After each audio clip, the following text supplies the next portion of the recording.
కంటిన్యూయస్‌గా మనకేంటంటే ఒక lower high, lower low form చేస్తూ కిందకొచ్చింది. ఇప్పుడు లేటెస్ట్ క్యాండిల్ గనుక చూసుకున్నట్లయితే ఒక స్ట్రాంగ్ గ్రీన్ క్యాండిల్ ఇక్కడ ఓపెన్ అయ్యి, ఇక్కడ క్లోజ్ అయింది విత్ హ్యూజ్ వాల్యూమ్. ఇప్పుడు నెక్స్ట్ డే ఏం చేస్తారు చాలామంది అంటే స్పెషల్లీ రిటైలర్స్ మనలాంటి వాళ్ళు ఇమ్మీడియేట్‌గా బై చేయడానికి ట్రై చేస్తారు. ఏదన్నా ఒక స్టాక్‌లో ఒక పెద్ద గ్రీన్ క్యాండిల్‌తో పాటు వాల్యూమ్ గనక పెరిగితే నెక్స్ట్ డే ఫాలో త్రూ ఉండాలి. అంటే దీనిపైన గ్రీన్ క్యాండిల్ క్లోజ్ అయ్యేటట్టు ఉండాలి. ఇప్పుడు మనం ఏం చేస్తామంటే ఒక హ్యూజ్ క్వాంటిటీలో బై చేయకుండా స్మాల్ క్వాంటిటీలో ప్రతి ఒక్క కరెక్షన్ వచ్చినప్పుడు బై చేయడానికి ట్రై చేస్తాం.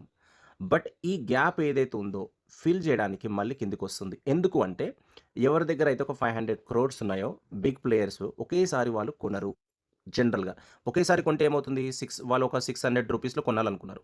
సడెన్‌గా 500 క్రోర్స్ పెట్టి 600 రూపీస్‌లో కొనలేరు కదా! సడెన్‌గా 700, 800కెళ్తది.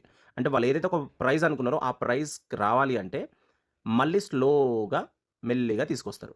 తీసుకొచ్చిన తర్వాత మళ్ళీ ఇక్కడ బై చేయడానికి ట్రై చేస్తారు.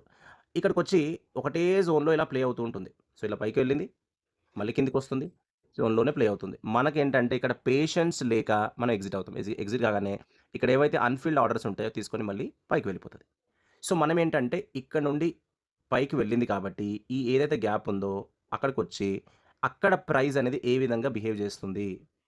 ప్రైస్ యాక్షన్‌ని మనం అబ్జర్వ్ చేస్తూ, అక్కడ మనం ఏం చేస్తామంటే, లోవర్ టైమ్ ఫ్రేమ్‌లో ఇది డైలీ ఫ్రేమ్‌లో చూపిస్తున్నాను. లోవర్ టైమ్ ఫ్రేమ్‌లో గనక for example 15 minutes on intraday. 15 minutes గనక ఒక పెద్ద క్యాండిల్ విత్ వాల్యూమ్ గనక క్లోజ్ అయ్యి, మళ్ళీ నెక్స్ట్ క్యాండిల్ కూడా మనకొక గ్రీన్ క్యాండిల్ ఉంటే, అంటే ఫాలో త్రూ అన్నట్టు. అక్కడ నుండి పైకి వెళ్ళే అవకాశం అయితే ఉంటది. సో, ఈ విధంగా మనం అనాలిసిస్ చేసుకోవాలి. ఒకవేళ నచ్చితే లైక్, సబ్స్క్రైబ్, షేర్ చేయండి. So, thank you so much for watching.